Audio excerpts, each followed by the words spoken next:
What happened to me was beyond terrible. It was the kind of nightmare you can't wake up from, the kind that twists your stomach and leaves you gasping for a solution you know doesn't exist. My name is Travis. I'm 17 years old, and for as long as I can recall, I've been drawn to dressing up as a girl. The first time I stepped outside as Tracy, my feminine alter ego, I was 15. That initial foray into the world passed without a hitch, which gave me a boost of confidence, perhaps too much confidence. Over the next 2 years, I honed my skills, mastering makeup, styling my hair, and building a modest wardrobe that felt like my own personal treasure. Last weekend, the familiar pull came over me, and I couldn't resist becoming Tracy again. I chose my short red dress, paired it with sleek black heels, and styled my shoulder-length hair into a neat page boy. Every detail was perfect. I wanted Tracy to shine. After finishing my makeup and dabbing on a touch of perfume, I gave myself one last look in the mirror. I was ready. Normally, I would venture far from home somewhere safe, like a show or a mall across town, but this time was different. I felt bold, maybe too bold, and decided to visit the mall closest to my neighborhood.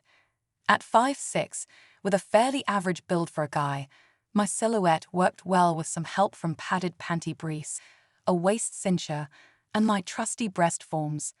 Together, they created a frame that fit a size 10 dress effortlessly. My hair had just the right amount of curl to achieve a feminine style, and with everything in place, Tracy was ready to take on the world, or so I thought. As I strode across the parking lot, I felt eyes on me. My long legs, accentuated by the high hemline of the dress, garnered a few lingering glances, exactly as I'd hoped. For nearly an hour, I moved through the mall without incident, enjoying the thrill of being seen as Tracy. But then it happened, the moment that unraveled everything. They came toward me like a wave, 6 across and 2 deep, the reigning clique from school. Almost the whole group was there. My stomach dropped. There was nowhere to hide, no side exit I could slip through unnoticed. I took a deep breath, steeled myself, and tried to weave around them, praying I could go unnoticed. But luck wasn't on my side. "Holy shit, that's Travis," one of them exclaimed. "What? Where?" Another voice chimed in, full of disbelief. "There, the girl in the red dress. That's Travis, I swear." Before I could react, they had me surrounded.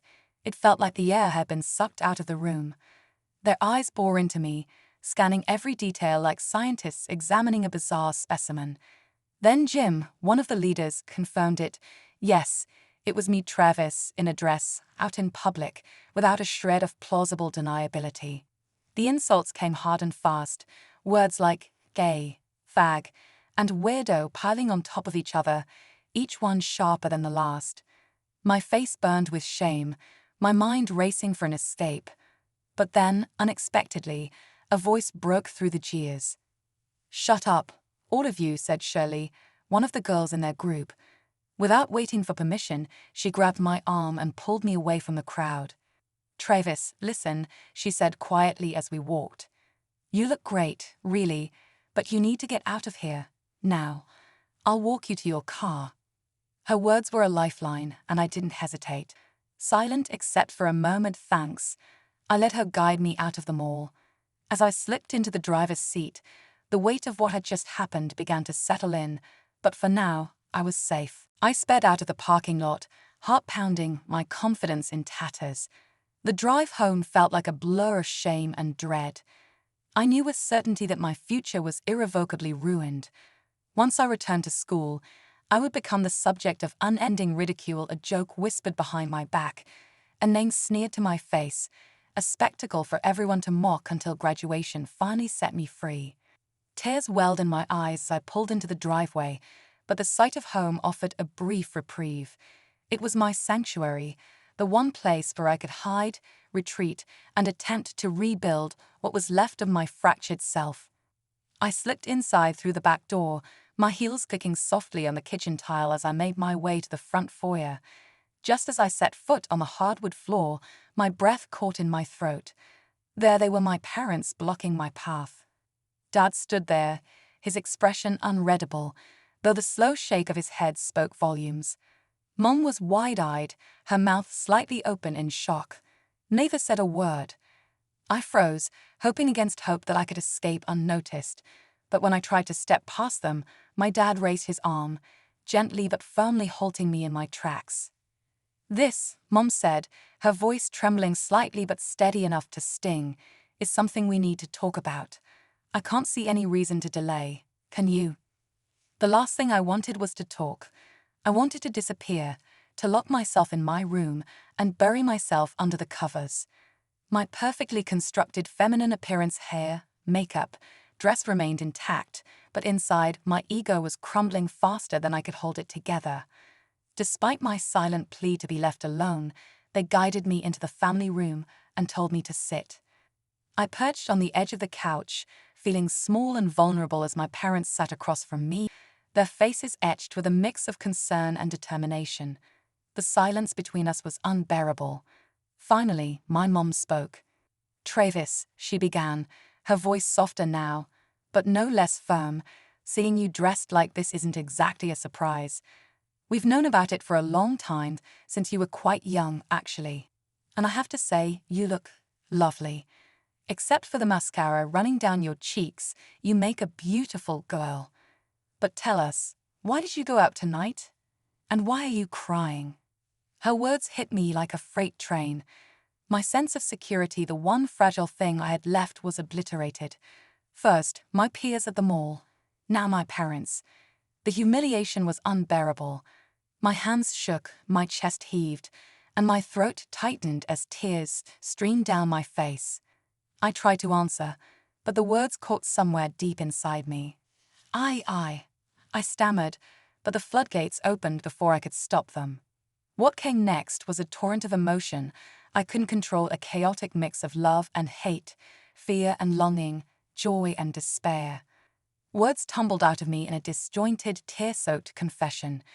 Everything I had bottled up for years spilled out, raw and unfiltered, leaving nothing hidden. By the time I was done, my shame lay bare between us like a foul secret neither of us wanted to acknowledge. My parents said nothing, not at first.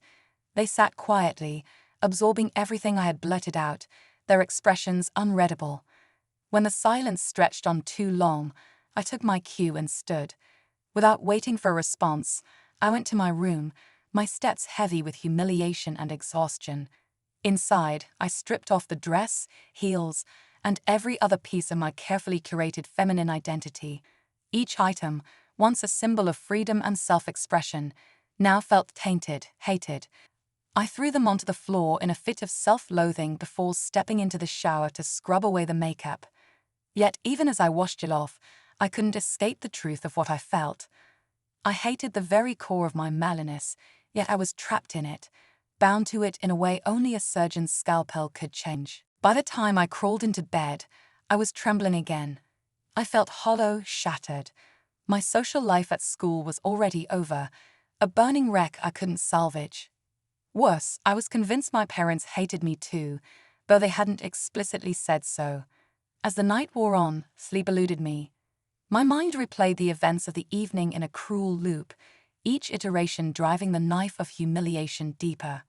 Dreams of my inevitable downfall haunted me, keeping me tossing and turning until the early hours of the morning. I lay in bed, fully awake but too paralyzed by fear to move. Facing my parents felt like an insurmountable challenge, and I wanted to remain hidden under the covers forever.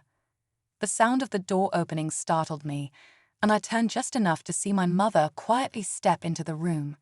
She crossed over to my bed and sat down beside me, her presence both comforting and unnerving. "Rough night, huh?" she asked gently. What could I say to that? Admit that I enjoyed being humiliated? Of course not. "Travis," she continued, her tone calm but firm, "dressing up as a girl isn't the end of the world. You're not the only man who does it, you know. Last night, I told you that you looked very nice, and I meant it. But if I'm being honest, your dress was too small, and your hairstyle didn't suit you. Would you like me to help you fix that?" "Help me do what?" I replied, even though I already knew what she was getting at. "You know exactly what I mean, Travis. How would you like to look like a girl your age and size should look? The idea terrified me. Dad hates me now, I muttered. I can't. I'm just going to quit school. Her response was swift. First of all, you're not quitting school. And second, your father and I don't hate you, no matter what you might think. Mom, She cut me off. Your dad will be home at 4, and he wants to talk to you. He's expecting to see you as you usually are, but I think you should show him the young girl we saw last night. Mom, no, I protested, panicked at the very idea. Oh yes, she insisted. You need to face this head-on, or it will consume you. If you let me help, I know we can create a beautiful young lady we'll both be proud of. He needs to see you as you really are, and you need to embrace that girl for your own peace of mind. You know I'm right. Now get out of bed, let's have breakfast, and then I'll take your measurements. We'll go to the mart and find just the right outfit for you to wear when Dad gets home. Come on, shake a leg. Her resolve left no room for argument. Reluctantly, I climbed out of bed and followed her to the kitchen. After a quick breakfast, the process began. As much as I wanted to deny my feelings and abandon dressing as Tracy altogether, Mom gave me no opportunity to back out. When she wrapped the measuring tape around me, talking non-stop about styles and colors she thought would suit me, the desire I had been trying so hard to suppress surged back with full force. For the first time, someone was helping me embrace this part of myself, and deep down, I knew I would look better than ever. Still, I tried to maintain a stoic, masculine demeanor, even as she measured and planned with unyielding enthusiasm. At the mart, Mom headed straight to the lingerie section, picking up a waist nipper and a padded panty brief before briskly moving on to the dress shop. I froze, mortified at the thought of running into someone from school. Meanwhile, Mom was unfazed, asking me about colors, styles, and preferences as if this were the most normal thing in the world. My voice barely worked, so I mostly nodded while she selected 2 dresses, 2 skirts, and 2 blouses. In the shoe section, she chose a pair of taupe flats and white heels. I waited nervously near the entrance while she paid for everything, feeling more exposed than ever. She handed me the keys and let me drive us home, a small gesture that did little to calm my frayed nerves. By the time we pulled into the driveway, I was a complete wreck. Mom had never explained why Dad needed to see me fixed up, as she put it, nor had she clarified her reasons for helping me so enthusiastically. I wanted to ask but couldn't muster the courage. Back in my room, Mom insisted I change into a pair of panties. I hesitated but eventually complied, feeling a strange mixture of reluctance and inevitability.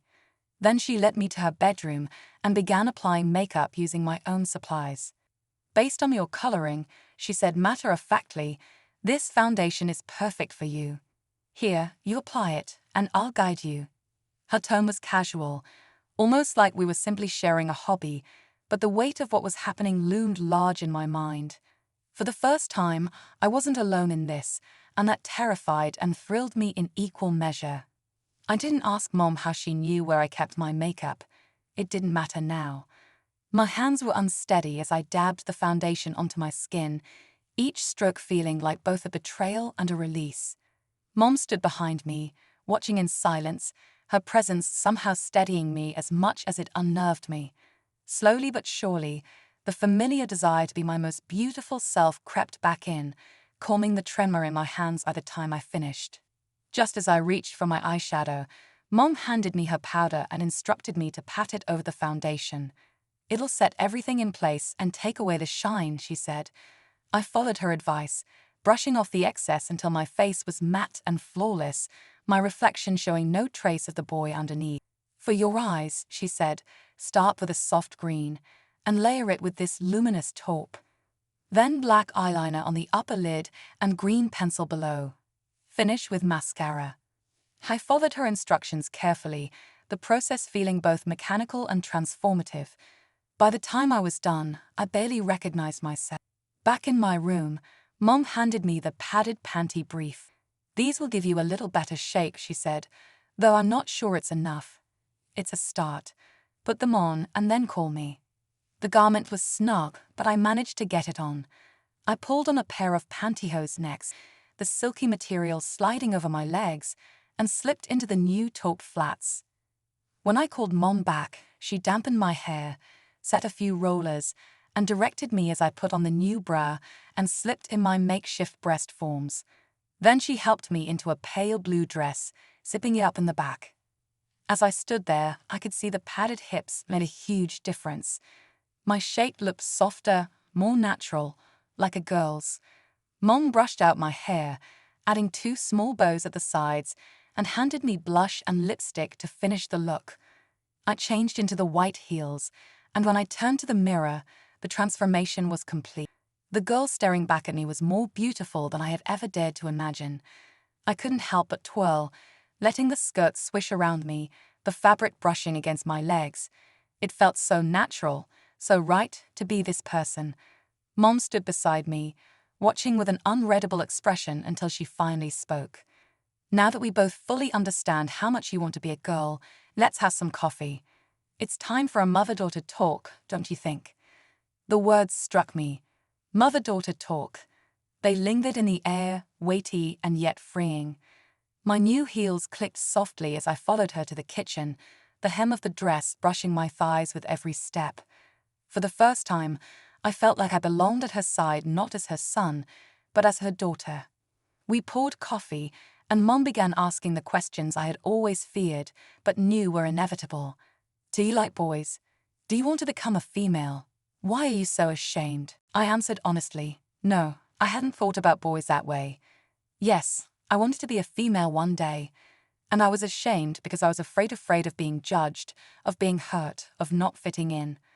I told her about the guys who saw me at the mall, the popular, handsome ones who ruled the school. They embodied everything I wasn't, and their judgment felt unbearable. I knew word would spread, and the ridicule would follow. I explained how the other kids, desperate to be accepted by the in crowd, would pile on, making my life a living hell. The fear of violence of ending up in a hospital loomed over me like a dark cloud. We ate a small lunch, and then Mom had me try on the rest of the clothes she had bought. Each outfit brought a new revelation. A plaid skirt with a white blouse and green sweater, the pleats swishing enticingly as I moved. A pair of gold earrings that caught the light just right. Taupe flats that completed the schoolgirl look. Mom even helped me apply fake nails, trimming and painting them a soft reddish brown. When it was all done, I stood before the mirror, transformed. The girl staring back at me was flawless, so real that for a moment, I forgot I was still a boy in a skirt. Yet that realization lingered, bittersweet and unshakable. The reflection was the person I wanted to be, the real me, but I couldn't escape the truth of who I was underneath. The sound of Dad's car pulling into the driveway made my heart lurch. My first instinct was to bolt to hide somewhere. Anywhere but Mum's steady hand on my arm kept me rooted in place. Every second felt like an eternity as I waited, bracing myself for the confrontation that I was certain would shatter what little courage I had left. If this was the end, I thought grimly, at least I was dressed the way I wanted. No one, not even him, could take that away from me. The front door opened, and his footsteps echoed through the hall. Then he was there, standing right in front of me.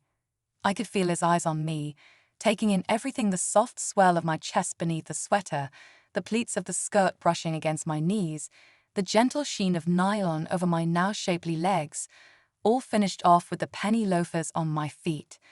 The faint scent of my perfume filled the air between us. I stood just as Mom had instructed, hands folded neatly in front of me, ankles and knees together, the image of a modest teenage girl. I trembled under his gaze, but Mom's reassuring hand didn't waver. Finally, Dad spoke. "Your mother said you looked nice." She was right. His voice was even, revealing nothing of what he might be thinking. "Now sit down and tell me again why this is so important to you, and why you want to turn your back on all the advantages men have." I hesitated, trying to gather my courage. Slowly, I sat, smoothing the skirt beneath me as I did. When I found my voice, I began to explain, pouring out my feelings as honestly as I could. I told him everything, how I'd always wanted to be a girl, how this wasn't just a phase or a whim, but a deep, unshakable part of me. When he mentioned the advantages of being a man, I couldn't help but push back. You think men have the advantage? Why? Mom tells you what to do, and you do it even when you don't like it. Men are the ones who go to war.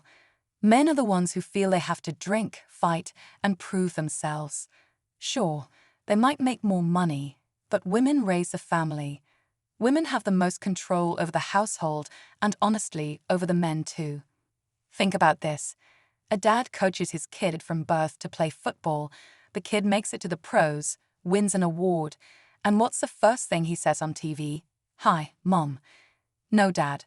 Men don't have the best of it, they just think they do. But that's not why I want to be a girl. I've felt this way as long as I can remember. I've dressed up so many times, thinking I could pull it off. Apparently, I wasn't as good at it as I thought. Dad listened without interrupting. When I finished, the room fell silent for a moment before he spoke again. "Well," he began, "if you feel this strongly about it, and you do make a very convincing girl, why don't you just keep dressing as one? It seems like it's what you really want. We'll even make sure you have all the clothes you need." His words stunned me.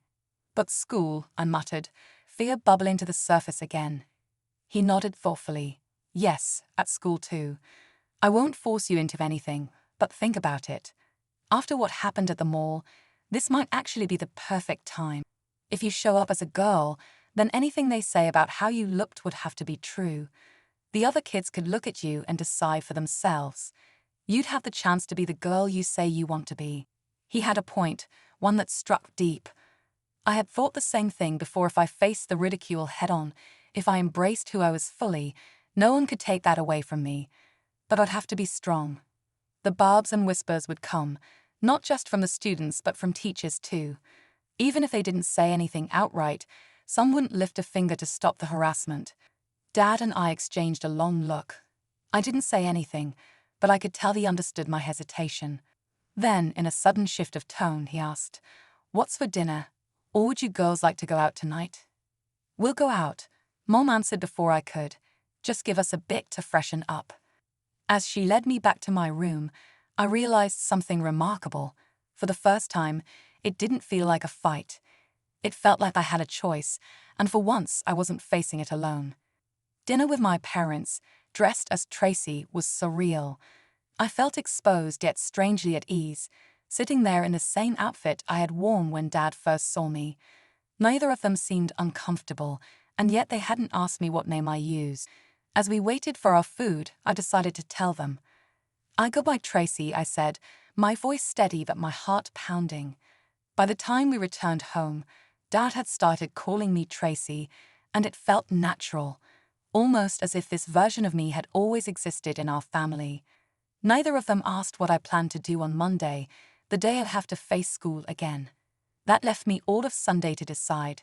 For now, I didn't want to think about it. I stayed dressed as Tracy until late that night, and when morning came, I didn't even hesitate. I pulled on clean panties, a bra, my tan skirt, and a pink blouse. After brushing my hair and stepping into my flats, I went to the kitchen. Mom didn't bat an eye. "Set the table for breakfast, honey," she said, glancing at the clock. "We've got about 2 hours before church starts." Church. I froze. I'd completely forgotten. As we prepared the meal, Mom seemed unfazed. "You can wear the blue dress," she suggested, her tone casual. "I have a white jacket that might fit you, and with the white heels, it'll look just fine. You can do your own makeup, and I'll help with your hair." After breakfast, I rushed to my room, stripped off my clothes, and jumped into the shower. 10 minutes later, I was seated at the small card table I had set up in my room, applying makeup with more care than ever before. I slipped into the new padded panty brief, waist nipper, and bra, then added my birdseed breast forms. Pulling the blue dress over my head, I felt its familiar softness settle into place. Mom walked in as I was fastening the dress. She styled my hair, using a white headband to keep it off my face, and handed me a pair of pearl earrings, a matching choker, and a small opal ring. A light spritz of perfume and a swipe of lipstick completed the transformation. I filled a white purse with my wallet, lipstick, tissues, and other essentials, Ben took a deep breath. The reality hit me like a wave. Walking into church like this would seal my fate. There would be no turning back. I hugged Mom, managing a smile as I steadied myself. Dad drove us to church. In the parking lot, he turned to me and asked one final time, "Are you sure?" I nodded, unable to speak. He opened my door, and together, the three of us walked into the building. The first person to recognize me was Shirley, the girl who had saved me at the mall. Her face lit up in surprise and amusement. "Well, hello there," she explained, extending her hand. "I didn't think I'd see you again. I'm Shirley." "Tracy," I said, forcing a smile that quickly became genuine. Shirley joined us for the service, sitting beside me in the pew. Afterward, as the congregation filed out, she began introducing me to other kids, many of whom had no idea who I really was. For once, the interactions felt friendly, almost too friendly. The boys saw me as a potential conquest, while the girls stayed close, perhaps out of jealousy or curiosity. It was ironic, almost comical, to see how easily appearances could shift perceptions. Mom and Dad spoke with the minister while Shirley held court outside, keeping me at her side. As most of the kids left, a small group remained: Jennifer, her brother Clinton, Dwight, and his twin Victor. Clinton, who had a crush on Shirley, was happily distracted. Jennifer and Dwight, who were a couple, chatted comfortably, leaving Victor and me standing awkwardly off to the side. Victor seemed interested in me, a notion that filled me with dread. The last thing I needed was another complication. When Jennifer invited everyone over for a cookout later that afternoon, I silently pleaded with Shirley to get me out of it. Instead, she smiled and said, "That sounds like fun." My heart sank when Victor turned to me and asked, "What about you, Tracy? Want to come?" I hesitated, unsure how to respond. Shirley must have noticed my discomfort because she gently took my arm and pulled me aside. Her touch was reassuring, her presence a lifeline in the swirling chaos of my thoughts. I turned to her, hoping she had a plan. Shirley's words hit me like a ton of bricks. She was relentless, but she wasn't wrong. "This is your chance, Tracy," she urged, her voice low but insistent. "If you're going to show up at school like this, and let's face it, you need allies.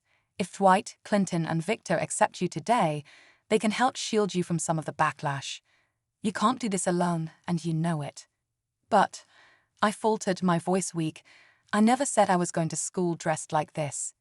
"You didn't have to," she replied, her piercing brown eyes locking onto mine. "Look around. You're here, in church, dressed as Tracy. Everyone's seen you. There's no going back now. The best thing you can do is go to this party and explain it on your terms. Unless, of course, you plan to hide in your house for the rest of your life." Her words sliced through my resolve, exposing the conflict I'd been trying to suppress. She was right. The thought of returning to school without allies felt like walking into a lion's den. But putting myself out there, letting others decide how they'd respond to me as Tracy, was terrifying in a completely different way. I glanced over at the small group of kids standing nearby, their expressions unreadable. How would they react? I couldn't tell. Before I could speak, my parents joined us. Shirley wasted no time. "There's a little party at Rose's house this afternoon. Can Tracy come?" Mom and Dad both looked at me, waiting for some indication of what I wanted. Dad was the first to speak. "It's fine with me, but it's your call." I hesitated, the weight of their gaze heavy on me. Finally, I nodded. There was no other choice, not really. Shirley took off to share the news, leaving me with Mom and Dad. As soon as we got home, Mom seemed to sense what I'd need next. "You'll need something casual: shorts, jeans, some more tops," she said. We headed straight back to the mart, where we picked out a jean skirt, a pair of shorts, and some fitted jeans, along with several tops and another padded panty brief. On the way back, Mom surprised me by stopping at the mall. "You need proper breast forms," she said matter-of-factly, leading me into a department store where we bought a set. At home, I tried on the new clothes. The jeans were a little loose in the seat, so I adjusted the foam pads from my old panty briefs, rearranging them inside my panties to create a fuller, rounder shape. I even added a small pad just under the waistband, mimicking the slight curve many girls have in front. With the jeans snug and fitting right, I slipped on a rose-colored top, touched up my lipstick, and finished the look with my flats. The new breast forms were incredible, soft and skin-colored, with just enough weight to pull naturally on the breast straps. As I adjusted them in place, I couldn't help but feel more like myself than I ever had before. Mom handed me a different purse and an old wallet of hers, and I began transferring my things. As I organized the contents, a strange sense of calm settled over me. I had done everything I could to prepare for this moment. There was nothing else to change, nothing else to tweak. This was it. About half an hour later, I drove to Rose's house, my nerves growing with each passing mile. When I pulled into the driveway, I checked myself one last time in the mirror, took a deep breath, and got out. My legs felt shaky as I walked to the front door, as if I were heading straight into danger. Clinton opened the door and greeted me with a warm smile. "Hey, Tracy, come on in." He introduced me to his parents, who were polite and friendly, before leading me through the house to the backyard. The moment of truth was coming, and I could only hope that Shirley was right, that this was the first step toward finding acceptance. The tension was suffocating as I stood there, surrounded by expectant faces. Shirley had wasted no time putting me on the spot, telling everyone I had something important to say, and then leaving me alone in the spotlight. My mouth felt dry, and my legs wobbled as I looked at each person, searching their expressions for clues, but I found none. I'm not who you think I am," I stammered, my voice barely audible. The urge to flee was overwhelming, but I forced myself to continue. "You already know me, but not as a girl. My real name is Travis." Gasps broke the silence, followed by murmurs of disbelief. "Travis? No way," Clinton exclaimed, his face twisting in surprise. "I thought you looked kind of familiar, but—" Shirley stepped in smoothly, her voice calm but firm. "Yes, Tracy is Travis, but this," she gestured toward me, "is who she really is. Isn't that right, Tracy?" I nodded weakly and sank into a chair, the tears I had been holding back spilling over. Between sobs, I recounted everything: the mall, my parents, the embarrassment, and the sheer agony of standing before them like this. No one spoke as I finished, and the silence pressed down on me like a weight. Unable to take it, I stood and turned toward the door, ready to escape and end the unbearable humiliation. But before I could take more than a step, Victor grabbed my arm. "You're Travis," he exclaimed, his grip firm and almost accusatory. "But I thought you were cute." "She is cute, you idiot," Rose snapped, stepping between us. "You're just mad because you were attracted to her." "Was not," Victor shot back defensively, but he let go of my arm and stepped away, sulking. The others remained silent, their faces a mix of shock and curiosity.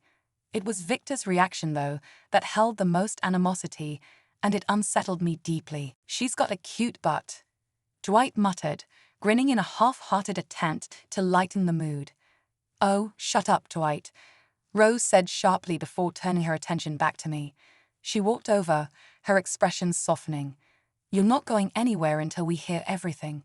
Then we're going to eat, so sit down and let it all out, girl." Reluctantly, I sat back down as Clinton handed me a soda. Slowly, I began again, starting from my earliest memories and working my way to the present moment. I told them about my decision to go to school the next day as Tracy, and the sheer terror I felt even as I spoke. Every word felt like another layer of vulnerability being peeled away, exposing me completely. "They'll tear you apart," Dwight said bluntly when I finished. "Especially the jocks and those airheads who follow them around. The rest, they might leave you alone, but don't count on it." "That's exactly why I asked her to come today," Rose interjected. "Shirley told me everything, and we knew she'd need people she could rely on. You guys can deflect some of the garbage that's going to come her way, and we girls can help her in other ways." Rose turned to me, her gaze unwavering. "I know you didn't think Shirley would tell me, but we're close and you need us, Tracy. This was the best way to make sure you got the support you'll need." Victor, still glaring at me, looked sullen and distant, while the others seemed more accepting, if hesitant. Rose and Shirley eventually pulled me into the kitchen to help with preparations. We made the salad, prepped the burgers, and grabbed sodas from the fridge. By the time we returned to the patio, the guys were deep in conversation. Rose nudged me to focus on setting out the food, ignoring their chatter. As Dwight and Clinton started grilling, Rose and Shirley joined them, leaving me standing alone with Victor. His eyes hadn't left me all afternoon, and I couldn't take it anymore. Gathering my courage, I walked over to him. "You have no idea how hard it was for me to come here today," I said, my voice steady but filled with emotion. "I didn't expect much, honestly. I expected reactions like yours. But the way you keep staring at me, I don't get it. If you have something to say, just say it." His eyes locked onto mine, unreadable but intense. "No," he said coldly. "You've said enough already." I refused to back down. "You're upset because you were attracted to me until you found out I'm not a girl. That's what this is about, isn't it? You're afraid someone will notice and start mocking you." "That's not it," he snapped, his face flushing. "I just don't like guys, that's all." "Really?" I challenged, stepping closer. "Because I think Rose was right. You were drawn to me, and now you're scared of what that means. That's why you're so angry." He didn't respond, his expression hardening as he turned away. I stood there for a moment, wondering if I had pushed too far, but the truth was out now. Whether he wanted to admit it or not, Victor was grappling with his own feelings, just as I was trying to navigate mine. There was no point in trying to talk to Victor anymore, so I let it go. Grabbing a soda, I sat back at the table and focused on enjoying the sunny day with everyone else. Clinton served the burgers, and we all shared stories and laughs, avoiding any mention of me or the obvious elephant in the room. It was a relief, a break from the intensity of the past few days. Both Rose and Shirley brought up new styles they liked, but I steered clear of those conversations, though I had opinions of my own. I wasn't ready to dive into anything that would draw more attention to me. As the evening wound down, we cleaned up, and by 7, I was heading home. Everyone, except Victor, gave me a hug before I left. The warmth from the others made up for his coldness, at least a little. That night, I soaked in the tub, shaving every inch of my skin until it was smooth. I followed up with a rich lotion that made my skin soft and almost glowing. Then I carefully laid out my clothes for the next day. Mom popped her head in before bed to let me know she planned to come with me in the morning, hoping to make things easier. Easy? Not a chance. If Victor's reaction was any indication, I'd be a target, and easy wasn't in the cards. The morning came too quickly. I woke early, determined to make myself as flawless as possible. After a close shave, I did my makeup with precision. The foam pads gave me a curvier, more feminine shape, and the new breast forms felt natural, adding just the right touch. I chose the pleated skirt with a white blouse and flats, applying a soft red lipstick and a spritz of perfume to complete the look. Mom helped me with my hair again, even though I didn't need much assistance. Her presence was grounding. I drove myself to school with Mom following behind me. Sitting in the car in the parking lot, I hesitated, my heart pounding in my chest. This was it, there would be no turning back. After a deep breath, I stepped out, Mom by my side. The first person I encountered was Eric, the guy who had tormented me at the mall. His jaw dropped as he saw me walking by with my mom, but I kept my head high and kept going.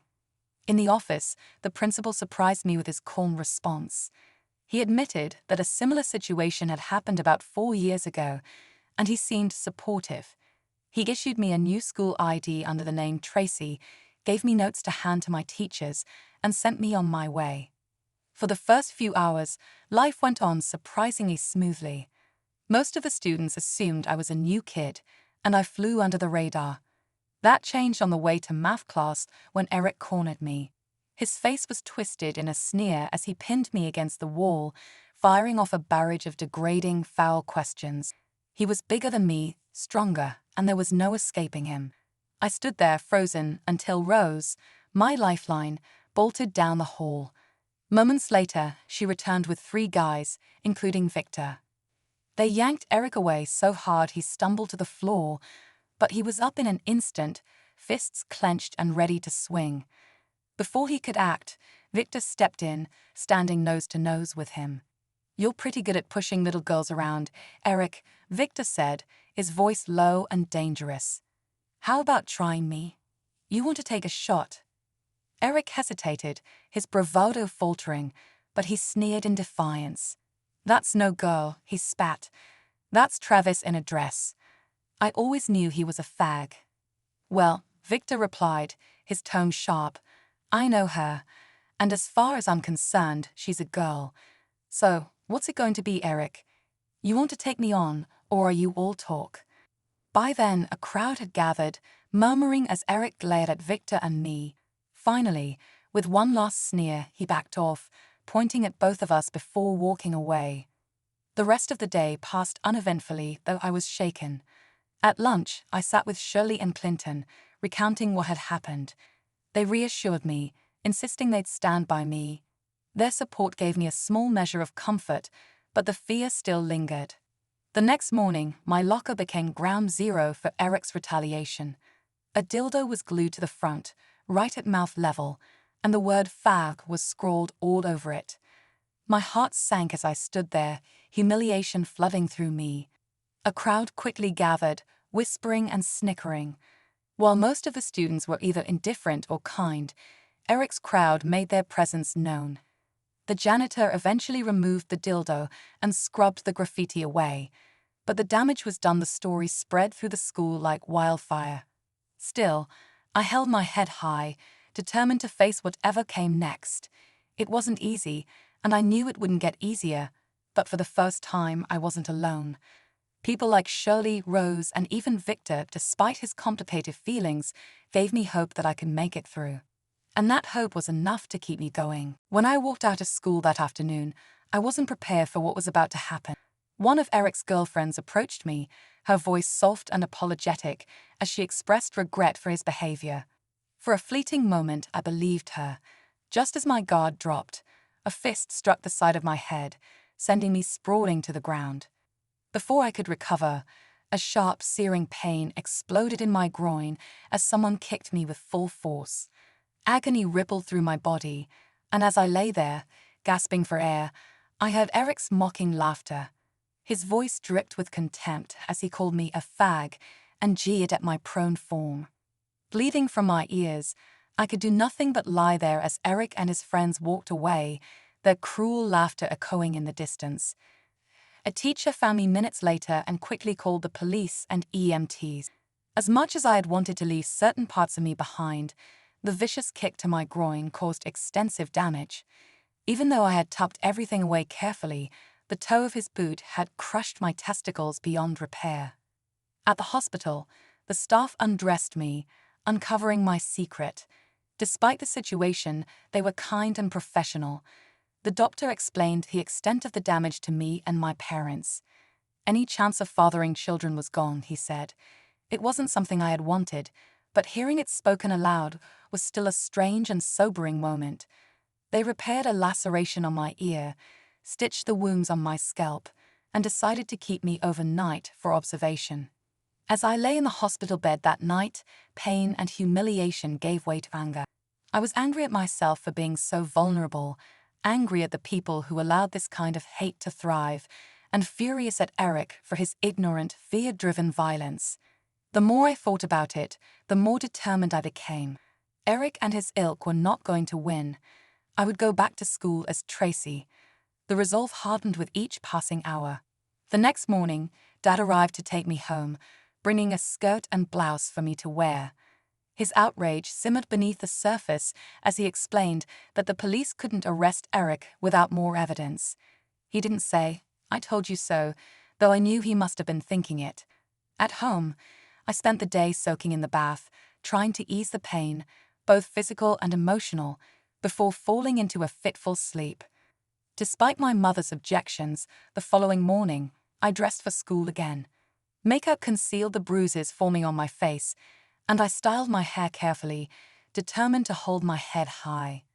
Limping slightly, with bandages still visible on my scalp, I walked into the school. When I reached my locker, another cruel prank awaited me. An old jockstrap glued to the door with a rubber vagina inside it. My stomach churned, but I ripped it off and moved on to my first class. Victor was the first to see me that morning, and the moment he did, his expression changed. Guilt was written all over his face as he approached me. "I should have been there," he said, almost in tears. "I heard rumors something might happen, but I didn't do anything. I'm so sorry, Tracy." Before I could respond, Eric appeared in the hallway. Our eyes locked, and he stormed toward me, his face twisted with fury. "Didn't get enough the first time. I'll fix that," he growled, drawing back his fist. Before his punch could land, someone grabbed his arm, yanked him around, and landed a solid blow to his face. The sickening sound of bone breaking filled the hallway as Eric crumpled to the ground, clutching his bleeding nose. Clinton stood over him, his chest heaving, his expression a mix of rage and satisfaction. "You're done, Eric," Clinton spat, his voice cold and steady. Eric struggled to get up, but he collapsed again, groaning. Clinton didn't wait for a response. He took my arm gently and led me away, leaving Eric behind. I was overwhelmed, a storm of emotions churning inside me: gratitude, anger, relief, and sadness all at once. After that day, I was mostly left alone. The overt harassment stopped, though the whispers and occasional barbs lingered. Victor's attitude changed completely. He apologized again, and eventually he asked me to join him at church one Sunday. I was nervous but agreed. It was my first real date. It was also my last date for a long time. As the days turned into weeks and summer approached, life began to settle. I was no longer Travis in a dress. To most of the school, I was simply Tracy. The girls treated me as one of their own, though I was never quite included in their plans, and the boys stopped acknowledging me as competition. It wasn't perfect, but it was a far cry from the torment I had feared. Though acceptance came slowly and in small doses, it was enough. I had stood my ground, and despite everything, I was still standing, still Tracy. The summer brought with it a kind of peace I had never known. Rose and Shirley became my lifelines, teaching me the nuances of being a girl, not just the surface things like makeup or fashion, but the subtle social dynamics that defined femininity. The hardest lesson was letting go of the idea that I was a boy in a dress. Rose and Shirley would joke, "Boys are tools, learn to use them," but the advice felt foreign. I couldn't imagine myself charming or manipulating anyone. That was until Wayne came into the picture. I'd known Wayne for years. He was one of those guys who always seemed kind but distant, never causing trouble or drawing attention to himself. Since I became Tracy, we hadn't spoken, but one day, seemingly out of nowhere, he approached me in the hallway. "Hey, Tracy," he said, his voice easy and warm. "Want to go to the movies with me this weekend?" I froze, stunned. My heart raced, and for a moment, I wondered if it was some cruel joke. But the look in his eyes was genuine, so I managed a shaky, "Sure." By the time Saturday rolled around, I was a nervous wreck. I agonized over what to wear, finally settling on a soft floral sundress that made me feel delicate and confident. When Wayne picked me up, he greeted me with a shy smile and a bouquet of daisies. The gesture melted my nerves, and for the first time in a long while, I felt beautiful. The date was magical. We laughed through the movie, shared popcorn, and by the end of the night, as he walked me to my door, Wayne kissed me. It was soft and hesitant, but it left me breathless. That single moment was transformative. It was the first time I truly believed I was more than just passing. I was Tracy in every sense. That kiss with Wayne sparked something new. Suddenly, I wasn't just the girl who had overcome hardship. I was part of the social fabric of my school. Invitations to parties started rolling in, many with Rose and Shirley there to guide me. Wayne and I went on a few more dates, but things between us eventually faded into a comfortable friendship. Victor, on the other hand, remained a constant presence in my life. His nightly visits to the diner where I worked became routine.